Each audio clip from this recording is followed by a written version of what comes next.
ব্যাংকের ভিতরে একদল কুকুরদের আস্তানা হয়েছে, যে কুকুরগুলার স্বভাব চরিত্র ছোট লোকের মতো, যাদের কথাবার্তা বেয়াদবের মতো, যারা কথা বললে পায়খানার দুর্গন্ধ আসে, যাদের মনের ভিতরে পায়খানার টাঙ্কি।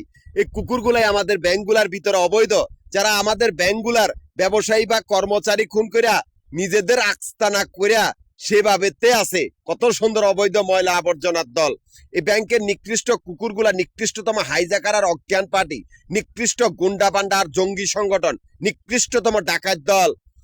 এই ব্যাংকের ভিতরে কুত্তার বাচ্চাগুলা সর্দার আশিক চৌধুরী, যার আত্মীয় স্বজন নাকি বলে ব্যাংকের ভিতরে অবৈধ অফিসার, মিলিটারি, শুয়ারের বাচ্চাগুলো। তোরা ব্যাংকের ভিতরে ময়লা আবর্জনা।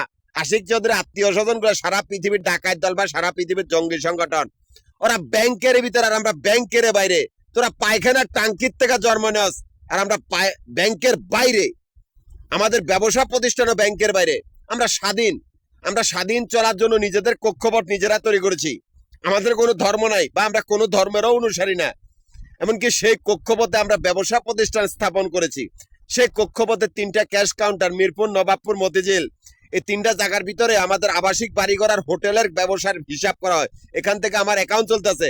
অথচ এই আশিক চৌধুরী আত্মীয় স্বজন গুলা, এই কুত্তার বাচ্চাগুলা আমার এই ক্যাশ কাউন্টার গুলার সামনে সন্ত্রাসী রাস্তা না।